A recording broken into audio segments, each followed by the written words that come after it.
We are sponsored by Overcast, an independent podcast app that embraces the open world of podcasting instead of locking it down. No exclusives, no premium content, no paywalls, just a great podcast app for everyone. Get it for free in the App Store.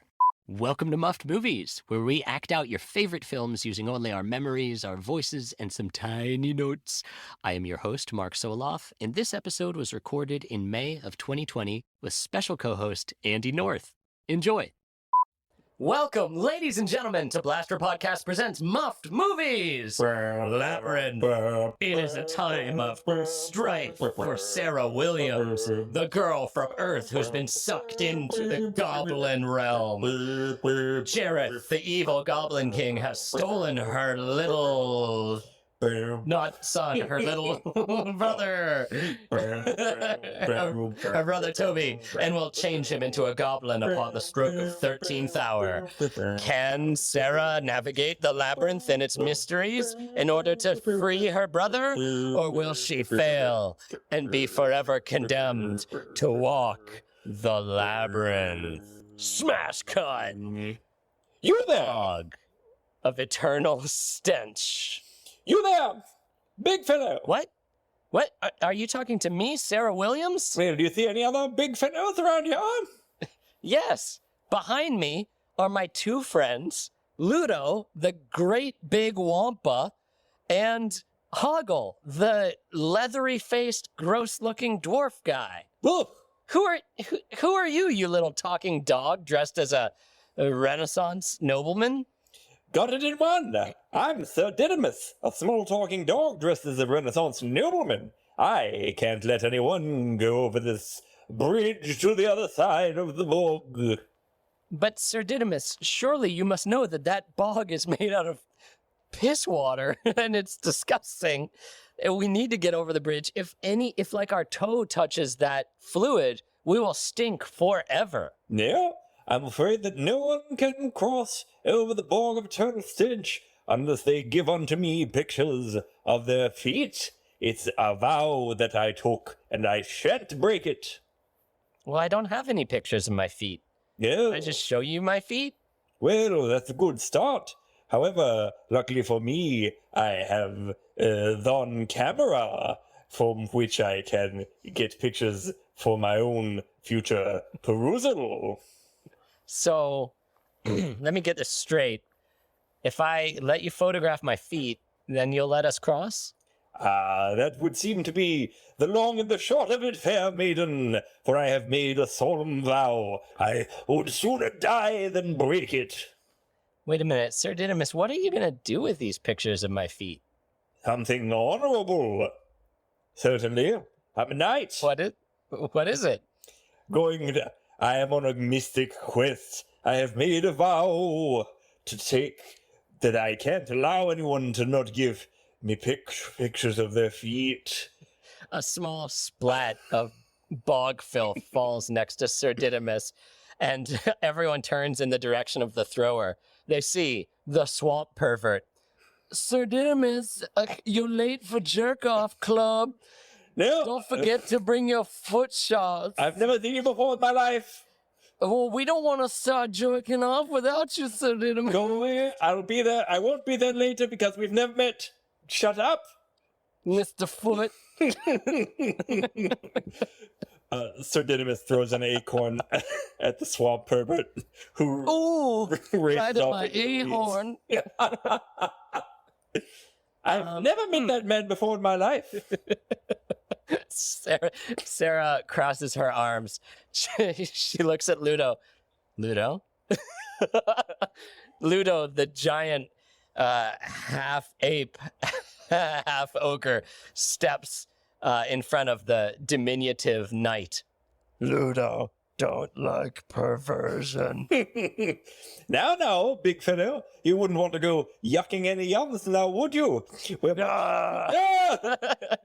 Ludo brings both of his fists down on the little dog knight, smashing him bodily into the cobblestone walkway. Oh, thou hast fought me to a standstill, the great beast. Never before have I met my equal in battle. I shall accompany you on your quest. will be your charming sidekick. No, we're good. I insist. Just let me fetch my camera, and I'll follow at your very heels. Okay. Hey guys, let's hurry across here. Let's fucking get away from this guy. Wait one moment! So Didymus races into a hollow tree to fetch his things as the other three try and hurry across the swamp of stench. Uh-oh, the combined weight of all three of them buckles the ancient stone bridge, and suddenly it collapses. Everyone grabs hold of a conveniently hanging vine and dangle precariously over the evil waters. Oh no, it's me, Hoggle. I'm very afraid of stinking. Oh no, it's me, Ludo. Ludo don't like smell. Oh, it's me, Brother Vine. Keep tugging on me. Oh, it's me, Jareth the Goblin King. Whatever will I do? My trousers seem to be slipping, but I can't let go of this vine with either one of my hands to fix them. We seem to find ourselves in a pickle, eh, Hoggle? David Bowie, Jareth the Goblin King, what are you doing here? Oh, I've been unmasked. Away. Jareth drops into the filthy water. Oh, I'm loving it. What a filthy little Goblin King I am. Ba-da-ba-ba-ba. Ludo sings his McDonald's jingle, and suddenly he uses his geomancy, and boulders begin to roll from the distant corners of the kingdom.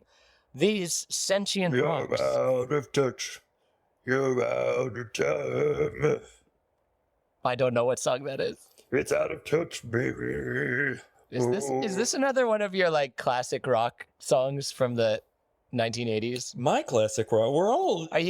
Is he gonna do Barracuda next? Oh, it sure is the walls of heartache. Bang, bang. I am the warrior. Andy, I was a 90s kid. I know like Everclear, You were born a year before me. S'more Schmorth, Hootie and the Blowfish. I Give me mean, maybe fuel, it give me is. fire, give me that which I desire. You remember Metallica from the early 2000s? Hey, you that there in the one- swamp. That one album called Load. Pretty cool. They can't hurt us now. Can't hurt us now. Can't hurt us now. Because the night belongs to lovers. Because Pluto. the night. The rocks come from all around and throw themselves suicidally into the swamp to make a bridge, a safe bridge for their king, Ludo. Smell what the rock's cooking. Ludo releases his grip on the vine and falls onto the now sturdy swamp bridge below him. Ludo, you can talk to the rocks? Yeah, can't you? Says Ludo. What happened to your voice? Oh, that's just a thing I do to look tough. Yeah, me too, says Hoggett. They unzip their puppet costumes and reveal the handsome 20-somethings actors underneath. I gotta take just a little rest break here, Sarah. What? I can't go on without you two. Okay, friends, here we are. You've waited. God. Thank you for waiting long enough for me to get my camera and tripod and my faithful steed Berthus. And here we go. I'll be right behind you, my lady. Wait, Hoggle, the actor who plays Hoggle and the actor who plays Ludo, you're gonna leave me to go on alone with Sir Didymus and his puppet steed? Oh, fine, says the actor who plays Wait a minute now. This could create an interesting dynamic. I'll go, says the swamp pervert, nakedly oozing his way forward. And I'll come along as well. It's me, one of the anuses. All right, now we got a fighting dog, a talking anus, and a cum factory. Why don't you leave my best friend alone?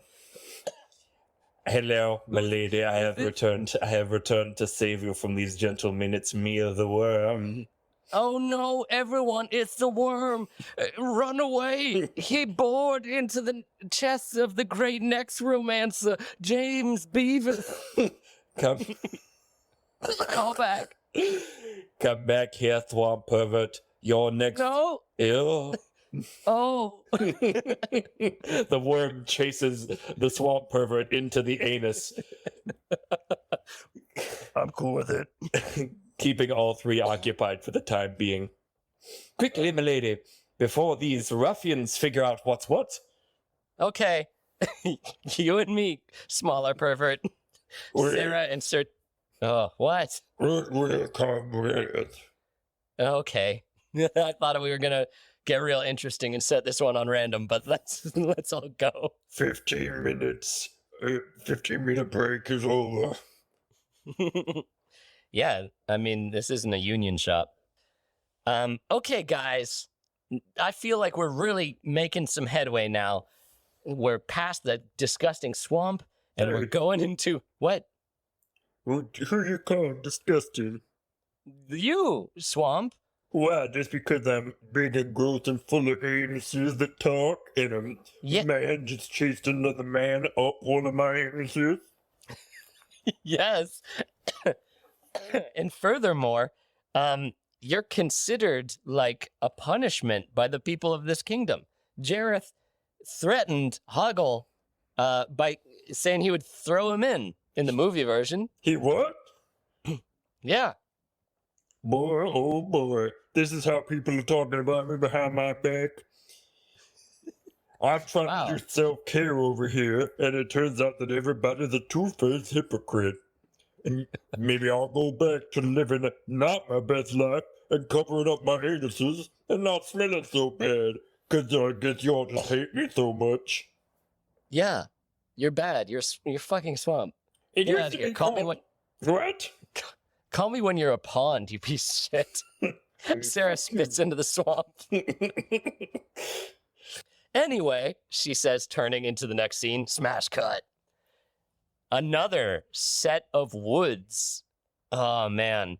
Even though her compatriots have gotten a nice 15-minute smoke break, Sarah has been going nonstop since she set foot in the maze. Hey, Sarah. She is... Is this the swamp again? What? No, it's me, Hoggle. What, Hoggle? What? I'm getting like a sugar crash headache. Yeah, here. Got low insulin. I found a different peach than the one that was strapped to my face earlier. Wait. She looks at Hoggle, who is holding his left hand up over his face and holding out a peach that has a toothpick coming out of one side and a lot of blood on it. Here you go. It'll make you feel better. Hoggle, do you have any other source of nourishment in this whole damn world? I haven't seen any food here. Sure. I've got this forgetful jerky. What's that? It's jerky that makes you forget everything. Everything? Everything. So you're like lobotomized? No. You still got your personality and you're still cool like me. But you don't remember anything. You know what? I'll take the peach. Sarah snatches the bloody peach out of Hoggle's hand and bites through it like a horse. Yes. Chomp. Yes. My precious. What's happening? Everything's spinning. The world is getting blurry. Hoggle looks momentarily guilty and then races off into the swamp, and Sarah collapses in a heap. Uh-oh.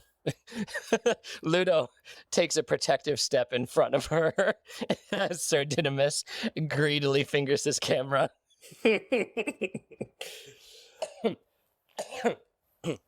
But in the labyrinth, nothing is as it seems.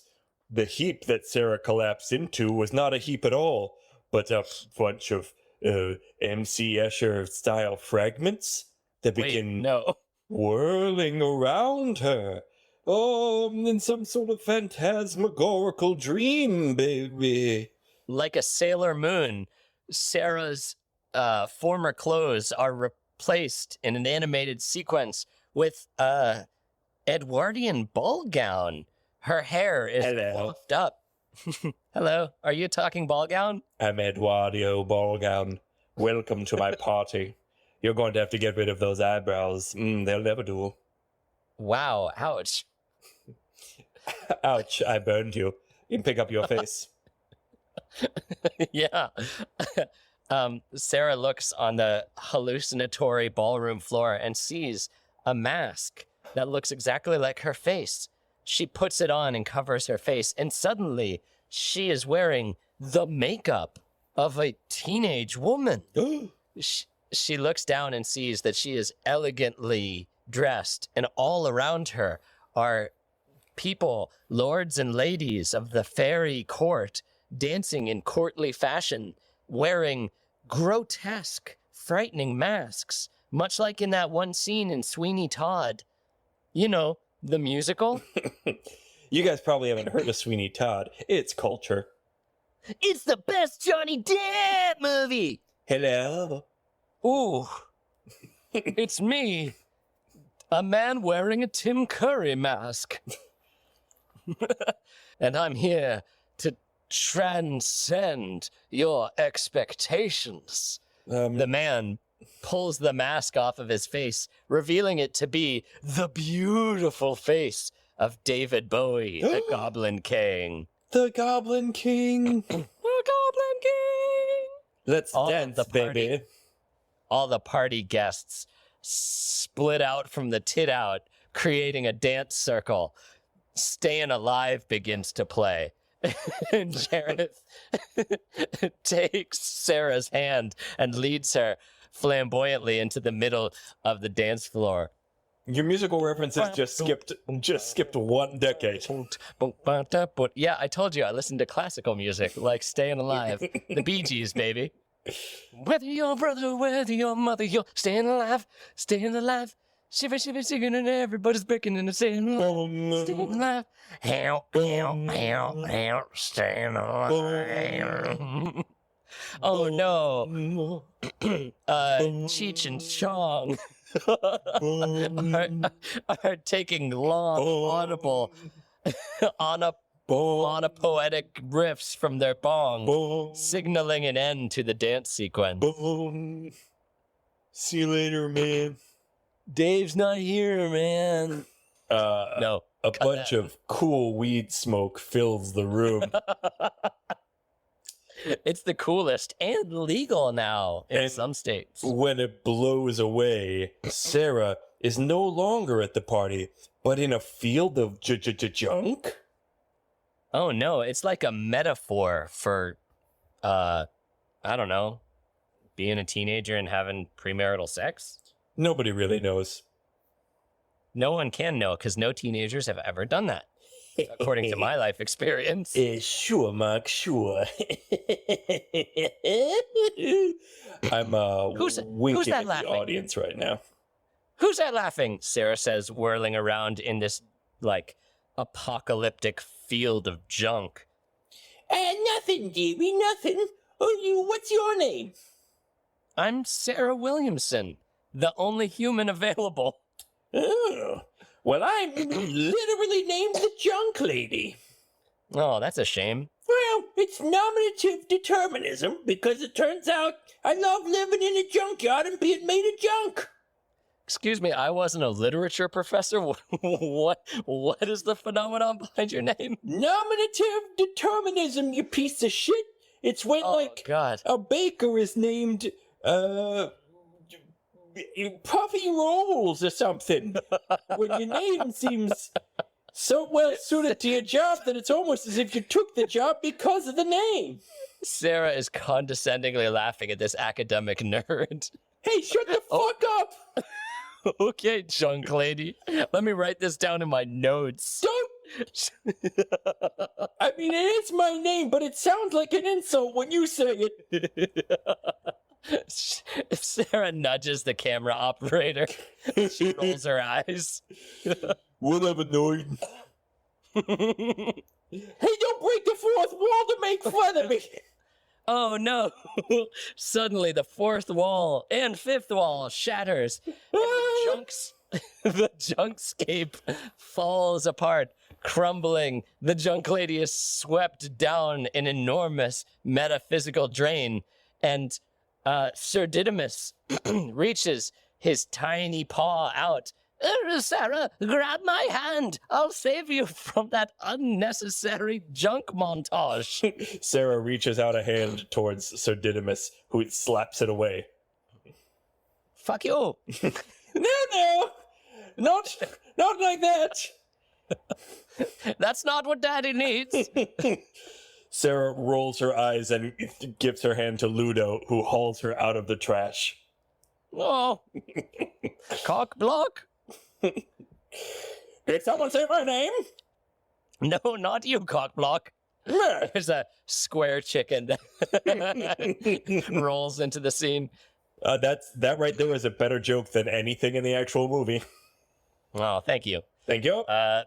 Marie Kondo takes the rest of all that junk stuff and puts it to the side. Woohoo!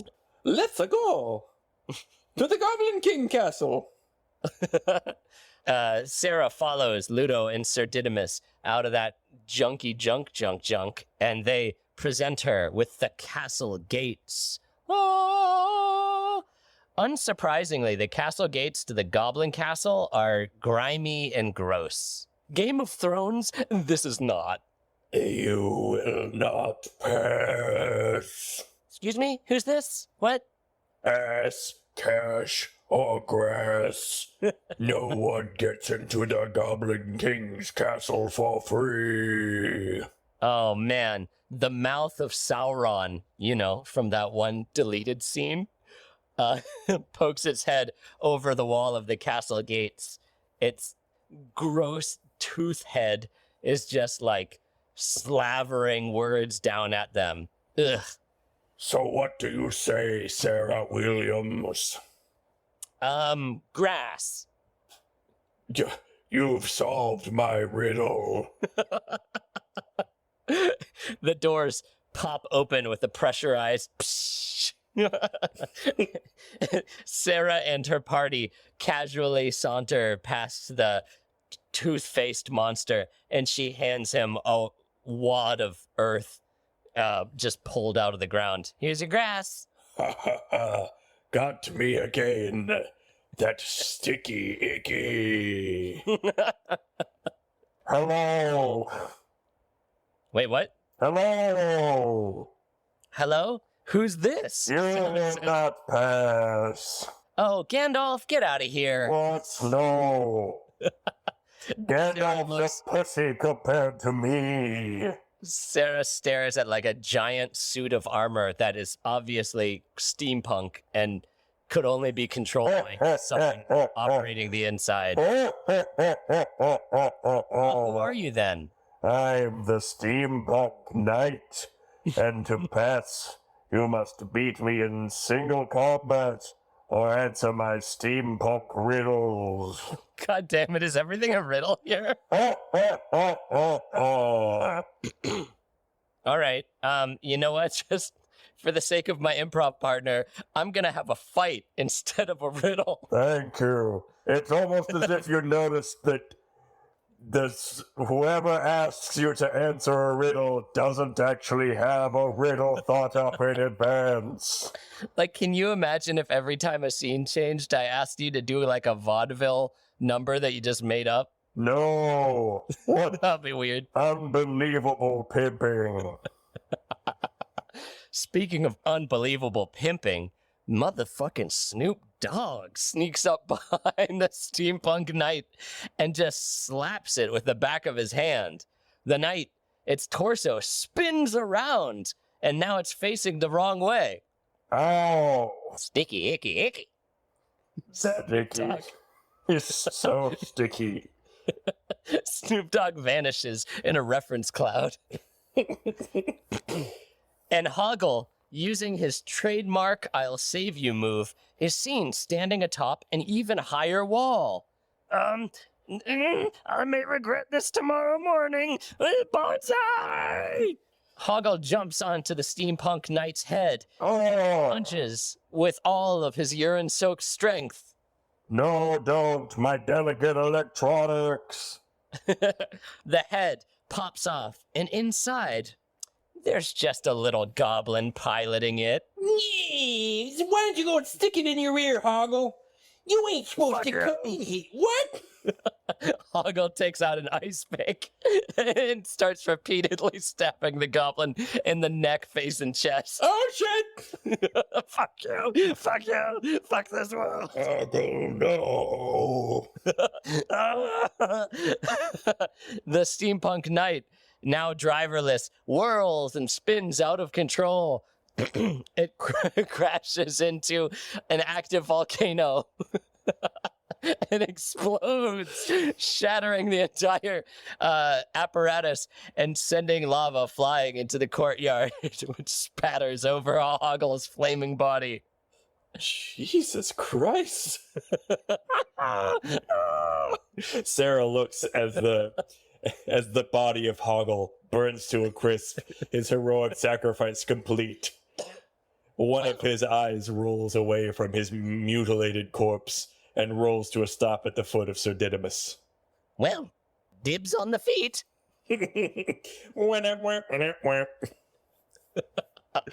Smash cut. Further into the city, the three conspirators are smuggling their way through the streets, which are loaded with horrible goblins.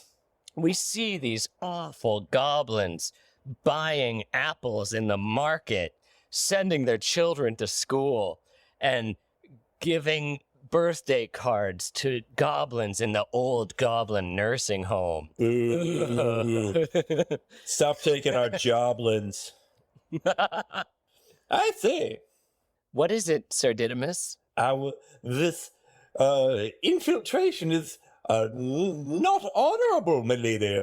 We should be challenging all these goblins to single genocidal combat. A true knight. I don't know. It seems like they're pretty cool with us just passing through their ranks. They seem to just be like regular folk when they're not doing the bidding of Jareth the Goblin King. No, they simply haven't noticed us yet due to our propensity for stealth. You don't notice all the measures I'm taking to keep us from detection from these evil, irredeemable beasts. Are you sure? Sir Didymus pulls a flintlock pistol and shoots a nearby goblin. Oh, shit! Before we lose the element of surprise, milady! The alarm meter goes off on the top of the screen. 5 Suddenly stars. their wanted level grows. Oh no, run for it. Our heroes begin racing through the streets of the now activated Goblin City as the Goblin Cavalry, which is a bunch of goblins riding on weird chicken-looking things and gripping them by the hair in a way that looks very unsettling. Obviously actors wearing like chicken legs on their legs and then having like a goblin puppet that they're holding for their arms. That's correct. It's the ostrich costume from Halloween. You remember the ostrich costume from Halloween? Dun dun dun dun dun dun dun dun dun dun dun dun. You remember when Mike Myers put that kid in the ostrich costume? When Mike Myers rode that ostrich for the whole movie, and at the end they find out that it was just him in a costume. Yeah, baby. I'm riding an ostrich. Do I make you horny, baby? No, Sir Didymus, you make me angry, says a goblin police officer who pulls out his revolver and shoots Sir Didymus in the chest. Oh, I say, that's not cricket, says Sir Didymus, pulling the bullet from his chest and lighting a small amount of gunpowder to close the wound, like Rocky does. Or not Rocky, the other guy. Ramby? Ramby. No, Ramby. I'm Ramby. Did you ever watch the Adventures of Little Ramby on Saturday morning?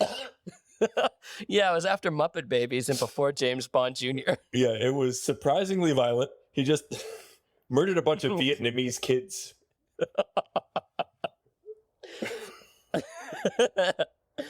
Speaking of Vietnamese kids, a goblin school teacher ushers his class of Vietnamese exchange students out of harm's way. Now quickly, And then children, get indoors. I'm sure everything will be just fine. Turns on the interlopers with his quad laser. And as for you, I would say it's quad time. Time for you to learn a lesson in optics. Ludo pulls out his double-bladed lightsaber and deflects all of the incoming laser fire. Goblins are destroyed left and right from the ricocheting blaster bolts. Dun, dun, dun, dun, dun, dun, dun, dun. Pew pew! The goblin nursing home explodes in a ball of flames. A goblin Dun, dun, dun, dun. mecha wanders through the streets, its enormous feet shaking buildings and collapsing brickwork as it approaches the intersection where our heroes are making their last stand. You guys, I think we're gonna need some bigger firepower. Oh, wait a minute. Me have an idea. I'm all ears, says Sir Didymus, covered in severed ears. Give me 1 second. Oh, geez. Ludo isn't really the thinker of the group. Hey, What? listen, you're no prize yourself. I never claimed to be. Maybe just don't trying to make fun of Ludo. Maybe pay attention to the mote in your eye instead of the plank in Ludo's eye. Hey, Ludo, quick question. Can't you control rocks? And isn't this whole town made of rocks? Jesse was a friend. Yeah, he always been a good friend of Ludo's. But lately talking about- something changed. It ain't hard to defy. Ludo got himself a girl, and Ludo want to make her Ludo's. Is that a song from the 80s? I wish that I had Ludo's girl. Ba-da-ba. Wish that I had Ludo's girl. Suddenly, all the buildings seem to come alive. Their stone foundations quiver and they crumble. The rocks reshape themselves into a giant stone golem, twice the size of the highly sophisticated robotic mecha that is standing in the middle of town. Get ready for some hard rock, says Ludo. Sir Didymus takes out his boombox and starts playing Corn. Close enough. And the giant amalgamation of stones smashes the steel man and pulverizes it. Go ahead, my lady. We'll take care of things here. Okay. Deuces. Well, I mean, it's pretty heroic what we're doing, but fuck me, I guess. 12 goblins encircle Sir Didymus as Sarah walks away scot-free. Cool. You're gonna fucking bleed, you all. Maybe we could work something out, gentlemen here. I have some pictures you might be interested in. Smash cut. The throne room. Sarah throws open the doors, and the site of the famous Dance Magic dance video is empty. Wooden beer steins are just lying on the ground. All sorts of elaborate silhouettes of footsteps that are numbered, indicating where somebody should step in order to do the cool dance, are covered in dust. What? No one's been here for ages. Hey, Sarah. What? Yes? I thought What is it? you'd never find your way here, eh? I've been is that sitting you? here with my thumb in my ass the whole time. Is that you, Toby? Toby. That's a name I ain't heard in a long time. Sarah sees the familiar striped onesie of the small form sitting in a crib across the way from her. She rushes to it. She spins the crib around. But where her little brother's cherubic face once was is now the leathery, visage of a goblin. No! You're too late, baby. You shouldn't have spent so much time hanging out with your filthy friends in the swamp. Sarah turns around, and David Bowie appears in a cloud of lavender. Hey, how's the tang? Turn him back! I want my little brother back! How can I turn him back when he wanted so badly to join us forever, Sarah? He said that you were a drag and a buzzkill. Isn't that right, Toby? Yeah, that's right. If there's one thing I hate is some broad taking my stuffed animals away from me. That's right. Are you walking here, Toby, by any chance? Yeah, I'm a toddler. I just learned how to walk, and I tell you, I'm walking. Do you see, Sarah, why he can never go back? He is walking here, Sarah. Can you say the same in your world? No, I guess I can't. Toby, is this truly what you want? Yeah, I want to stay here for a while, and then I want to go live in some kid's mouth. I think that's Tony. Tony. Yeah, we'll see. You're Toby. Tony is a character from The Shining. No, I'm Toby. I think you'll find Sir Didymus was taking pictures of me earlier. He says he's going to make me a star. I say, Toby, how did you get away from the Star Destroyer? Says E3PO. Oh, keep away from me, C-3PO. You're trying to hitch your wagon to my star. Get back here, you bucket of bolts. The droids chases the toe out of the room. Yeah, anyway, so you can just, take your little ass back home. Me and Jareth over here, we got some business we're gonna work out, and then we're gonna get loose. Toby slaps Sarah on the ass and puts a cigarette in his mouth as he walks towards his new best friend, the Goblin King. Well, it seems that all's well that ends well. Do you have any final parting words for your little brother, Sarah? Just one. A riddle, you might call it. Yeah, what is it? Make it quick, all right. What's long and hard and full of semen? Toby chuckles and looks knowingly at Jareth. What? This bitch.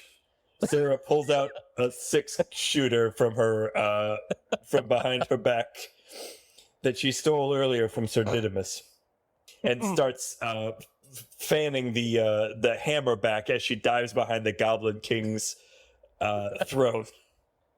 Oh no! Weaponized semen! Roger Rabbit style cartoon sperm bullets shoot out of the gun. Oh God! Just blowing through Toby's spine and chest. Oh no. Verily I am hoisted by my own petard. Toby, no! Jareth runs out to try to scoop up the dying goblin babe and is winged in the arm by one of the damaging sperm bullets. Oh! Hey, Jareth. What? You know, in all this activity, I've lost count of whether I shot 5 or 6 bullets. So I guess the question you gotta ask yourself is whether or not you feel lucky. Well? Jareth looks over at the dead face of Toby, who is now transformed back into a baby. Oh, Sarah, what fools we mortals be. It was so hard to live up to your expectations, but I was everything you wanted me to be. You needed a sexy villain to challenge you into learning to grow up. And I've played that role to the hilt. But Wait. now, Sarah, it's time to take responsibility and be the adult you are always meant to be. Hang on, Jareth. Are you trying to... Goodbye, Sarah. No, wait! Goodbye. Sarah grabs Jareth's cloak and stops him from exiting stage left. Ow. Are you trying to just recast this whole adventure as you trying to teach me some sort of a lesson? You kidnapped my brother and tried to kill me and just threatened me at every turn with male sexuality. That's the only metaphor I can take away from any of this horrible adventure that you put me through. Hey, what's that in your pocket? I'm not looking. Says, what did you put in there? Did you put like a severed dick or like a small goblin shaped like a dick? What is it, Jareth? Jareth slowly reaches into her jeans pocket. Okay, not doing this for my own sake, just doing it because you refuse to look. And he pulls out, flashes in front of her face, a copy of the book Labyrinth. This was all your fucking idea. We were just pawns in your dirty little game. Oh my God. Don't you realize, Sarah, you're a dream weaver. You create your own reality wherever you go.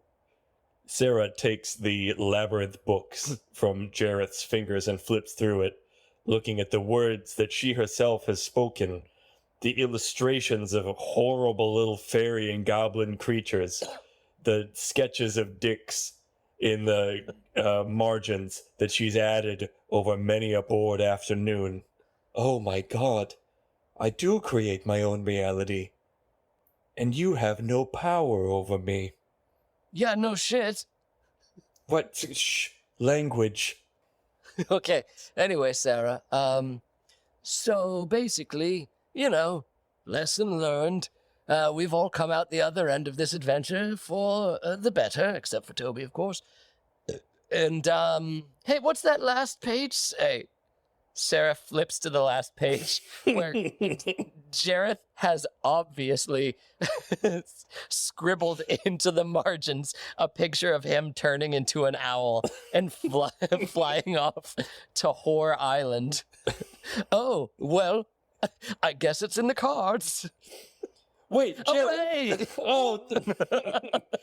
Sarah tries to grab Jareth, but he has already turned into an owl and escaped through the roof of his own castle. Son of a bitch. You call? says Hoggle. Oh. Suddenly,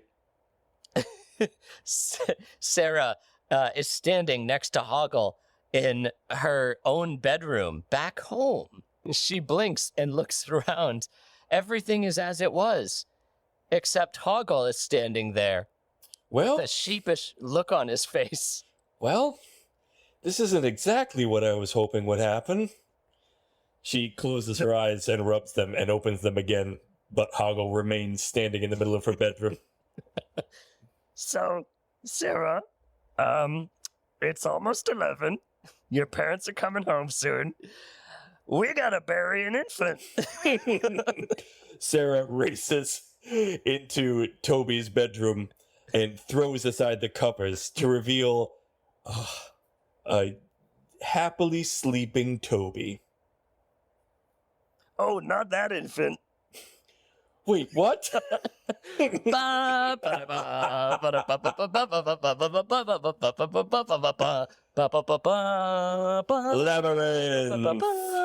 the film of the movie, starring Kim Jensen and David Rowe, Abe Kolpman, Macaulay Culpable, IPA Dipshit,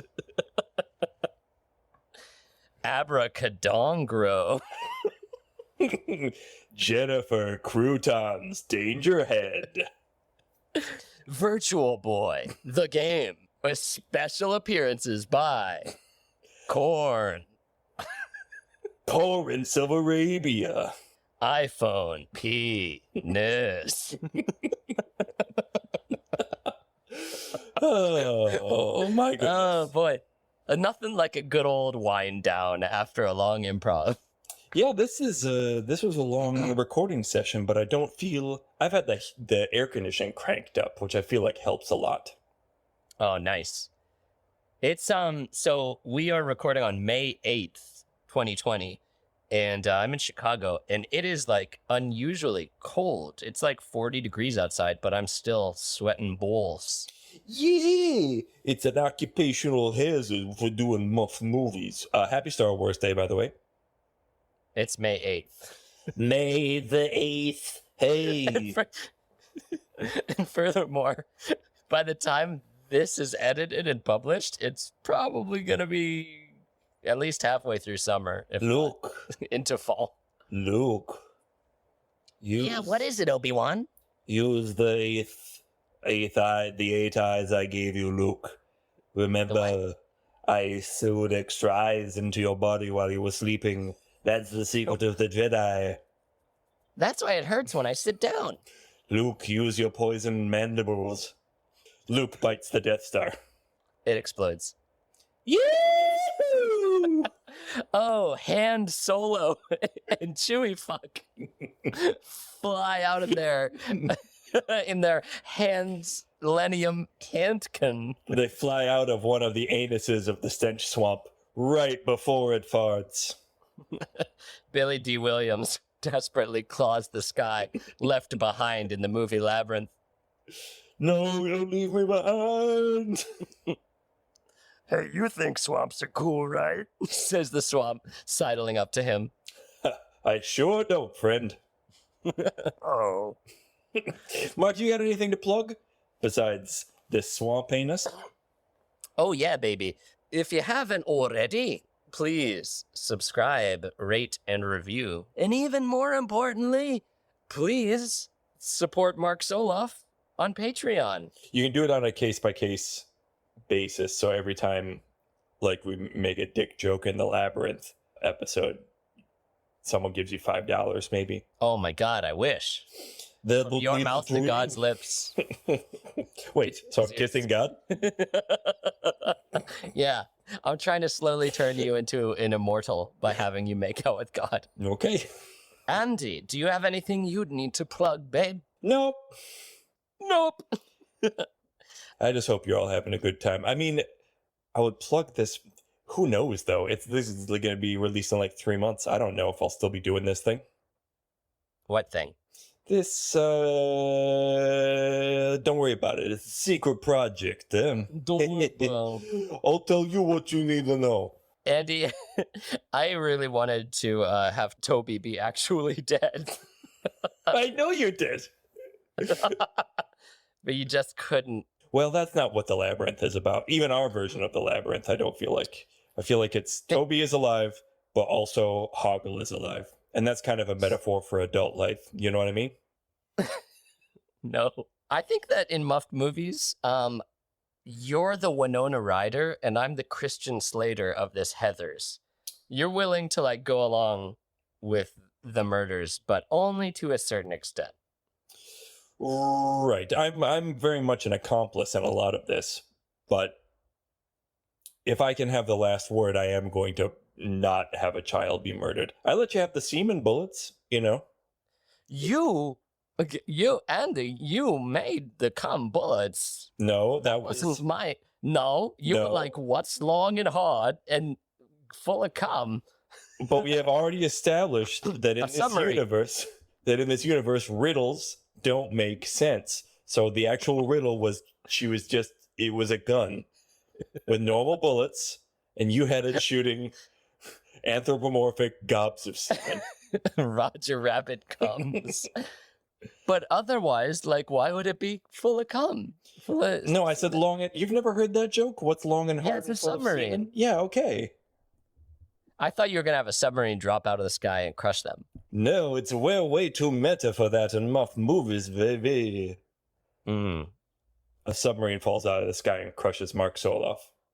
Oh, no. That's How the are you- meta text, baby. How are you going to continue to do Muff movies? I'll do it by myself, just like the end of the never-ending story. I'll bring the whole world back to life with my own talents and imagination. It's a good idea. Goodbye, Mark. Andy, thank you once again for muffing with me. We had a labyrinthian.